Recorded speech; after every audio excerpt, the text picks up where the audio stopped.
Hi hello నమస్తే welcome to best TV. నేను మీ శాన్వి. దేశంలోని చాలా ప్రాంతాల్లో ఉష్ణోగ్రతలు విపరీతంగా పెరుగుతున్నాయి. తాజాగా సివియర్ హీట్ వేవ్ హెచ్చరికలను కూడా భారత వాతావరణ విభాగం జారీ చేసింది. దేశంలోని వాయువ్య మధ్య తీర ప్రాంతాల్లో గరిష్ట ఉష్ణోగ్రతలు సాధారణం కంటే 2 నుంచి 4 డిగ్రీలు ఎక్కువగా నమోదు కావచ్చని ఐఎండీ అంచనా వేస్తోంది. ఇక సాధారణంగా మే జూన్ నెలల్లో హీట్ వేవ్లు వస్తుంటాయి, కానీ ఈసారి మార్చి నుంచే ఉష్ణోగ్రతలు విపరీతంగా పెరుగుతూ వచ్చాయి. విపరీతంగా పెరుగుతున్న ఎండల నుంచి ఎయిర్ కండిషనర్లు కొంతవరకు ఉపశమనం కల్పిస్తాయి. అయితే ఏసీలను ఉపయోగించేటప్పుడు కరెంటు బిల్లుల ఆందోళన మనల్ని వెంటాడుతూ ఉంటుంది. అయితే ఏసీలను ఉపయోగిస్తూ కరెంటు బిల్లులు తక్కువగా వచ్చేలా చూసుకోవడం సాధ్యమే అంటున్నారు నిపుణులు. వారు ఏం సూచనలు సలహాలు ఇస్తున్నారో ఇప్పుడు చూద్దాం. సమ్మర్ వచ్చిందంటే చాలు ప్రతి ఇంట్లో ఫ్యాన్లు, ఏసీలు, ఫ్రిడ్జ్లు, కూలర్స్ 24 గంటలు రన్ అవుతూనే ఉంటాయి.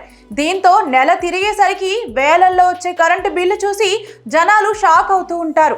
కానీ మేం చెప్పబోయే ఈ సింపుల్ టిప్స్ ఫాలో అయితే ఇవన్నీ 24 గంటలు వాడినా మీ కరెంటు బిల్ చాలా వరకు తగ్గుతుంది.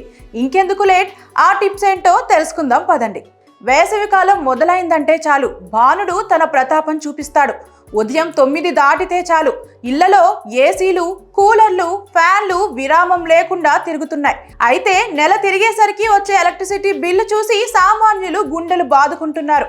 కరెంటు బిల్లును ఎలా తగ్గించుకోవాలో తెలియక తలలు పట్టుకుంటున్నారు. అయితే చిన్నపాటి జాగ్రత్తలు, స్మార్ట్ టిప్స్ పాటిస్తే మీ విద్యుత్ వినియోగాన్ని గణనీయంగా తగ్గించుకోవచ్చని నిపుణులు చెబుతున్నారు. ఇక సమ్మర్లో చాలా మంది గది త్వరగా చల్లబడాలని ఏసీని 16 డిగ్రీల సెల్సియస్ లేదా 18 డిగ్రీల సెల్సియస్ దగ్గర పెడతారు. దీనివల్ల కంప్రెసర్ పైన భారం పడి కరెంటు ఎక్కువగా కాలుతుంది. ఏసీని ఎప్పుడు 24 డిగ్రీల సెల్సియస్ నుండి 26 డిగ్రీల సెల్సియస్ మధ్య ఉంచండి. ఇలా చేయడం వల్ల సుమారు 20% వరకు విద్యుత్ ఆదా అవుతుంది. గదిలోని చల్లదనం బయటకు పోకుండా కిటికీలు, తలుపులు సరిగ్గా మూసి ఉన్నాయో లేదో చూసుకోండి.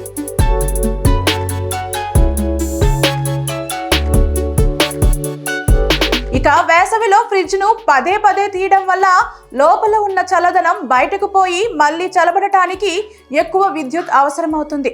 ఫ్రిడ్జ్ను గోడకు అంటించినట్లు పెట్టకుండా వెనుక వైపు కనీసం 6 అంగుళాల గ్యాప్ ఉంచండి. దీనివల్ల వేడి త్వరగా బయటకు వెళ్ళిపోతుంది.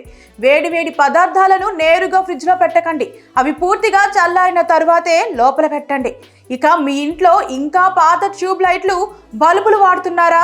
అయితే వెంటనే వాటిని మార్చేయండి. సాధారణ బల్బుల కంటే ఎల్ఈడి బల్బులు 80% ఎక్కువ విద్యుత్తును వాడుకుంటాయి. పైగా ఇవి తక్కువ వేడిని విడుదల చేస్తాయి.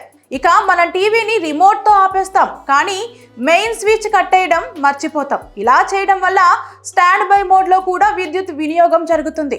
మొబైల్ ఛార్జర్లు, మైక్రోవేవ్ ఓవెన్, టీవీ, కంప్యూటర్ వంటివి వాడనప్పుడు ప్లగ్ పాయింట్ నుంచి తొలగించడం ఉత్తమం.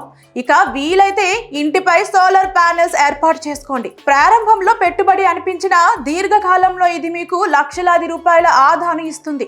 ప్రభుత్వం కూడా దీనిపై సబ్సిడీలను అందిస్తోంది. ఇక ఎయిర్ కూలర్ వాడేవారు కిటికీ దగ్గర పెట్టుకోవడం వల్ల బయటి గాలిని తీసుకుని గదిని మరింత తాజాగా, చల్లగా ఉంచుతుంది. కూలర్ ప్యాడ్లను ఎప్పటికప్పుడు శుభ్రం చేయడం వల్ల మోటార్పై లోడ్ తగ్గుతుంది. ఇక ఈ చిన్నపాటి జాగ్రత్తలు మీ కరెంటు బిల్లును తగ్గించడమే కాకుండా విద్యుత్ ఉపకరణాల జీవిత కాలాన్ని కూడా పెంచుతుంది. ఇంకెందుకు ఆలస్యం, ఈ రోజు నుండే ఈ చిట్కాలను పాటించి మీ డబ్బును ఆదా చేసుకోండి.